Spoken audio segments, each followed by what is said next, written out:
یہ ایک بہن نے لکھا ہے، میرے بچے اور بچیاں جوان ہیں، میرے میاں کا کوئی کاروبار نہیں، بچوں کی شادیاں کرنی ہیں، اللہ رب العزت آپ کی مدد فرمائے اور آپ کے معاملات کو آسان فرمائے۔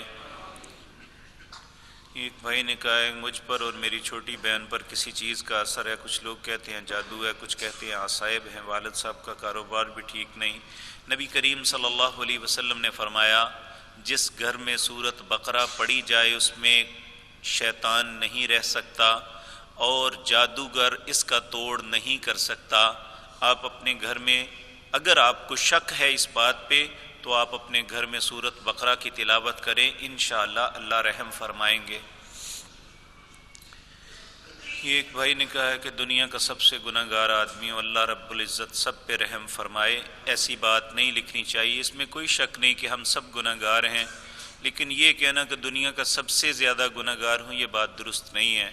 اللہ رب العزت آپ پہ رحم فرمائے۔ میرا کوئی کاروبار نہیں، جو کام کرتا ہوں چلتا ہی نہیں۔ یہ دیکھیں یہ ایک آزمائش بھی ہو سکتی ہے، کثرت سے استغفار کریں۔ نبی کریم صلی اللہ علیہ وسلم کا ارشاد ہے من لزم الاستغفار یجعل له مخرجا، جو انسان مسلسل اللہ سے معافی مانگتا ہے اللہ اسے مصیبتوں سے نکال لیتا ہے، وَيَرْزُقُهُ مِنْ حَيْثُ لَا يَحْتَسِبُ، اور ایسی جگہ سے رزق دیتا ہے کہ وہ سوچ بھی نہیں سکتا۔ اللہ آپ پہ اور ساری امت پہ رحم فرمائے۔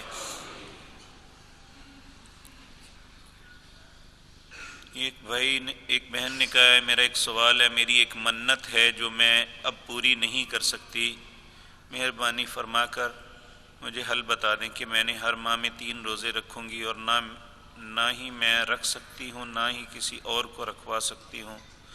دیکھیں اسی لیے منع کیا ہے نا کہ منت نہ مانا کریں۔ نبی صلی اللہ علیہ وسلم نے فرمایا بخیل سے اللہ ایسے کام کرواتا ہے، تو جب انسان نظر مان لے تو اسے پوری کرنی چاہیے۔ اگر آپ اپنی بیماری یا کسی سبب نہیں کر سکتے تو یہ یاد رکھیں سورۃ بقرہ کے آخری آیات میں جو آتا ہے ربنا لا یکلف اللہ نفسا الا وسعها، وہ انسان اس چیز کا مکلف نہیں جو اس کے بس میں نہیں۔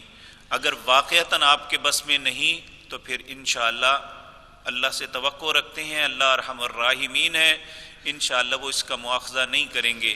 لیکن اگر آپ سستی کی وجہ سے ایسا نہیں کرتے تو پھر آپ اور اللہ کا معاملہ ہے۔ حجامہ کیا ہے؟ یہ اس زمانے میں ایک طریقہ علاج تھا کہ جسم کے اوپر بلیڈ سے یا چاقو سے ٹک لگا کر پھر ایک سینگ لگا کر منہ کے ساتھ کھینچا جاتا تھا اور اس کے جسم کے اندر جو گندا خون ہوتا تھا وہ باہر نکل آتا، اس سے کئی بیماریوں کا علاج ہوتا۔ یہ نبی کریم صلی اللہ علیہ وسلم نے بھی کروایا، لیکن آج کل لوگ اپنے کاروبار کو چلانے کے لیے بتلاتے ہیں کہ یہ سنت ہے اس لیے ہر بندے کو کروانا چاہیے۔ دیکھیں اگر کوئی بیمار ہے اور اس کا علاج واقعی حجامہ ہے تو ضرور کروائیں، لیکن بغیر ضرورت کے کروانا اس کا ثبوت رسول اللہ صلی اللہ علیہ وسلم سے نہیں ہے۔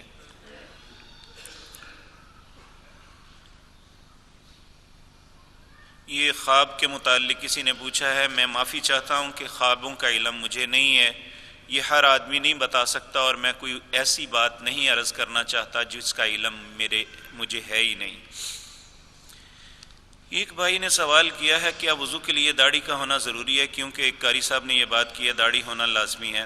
دیکھیں میں آپ کے سامنے نبی صلی اللہ علیہ وسلم کی ایک خط کا کچھ مجلسوں پہلے ذکر کیا تھا۔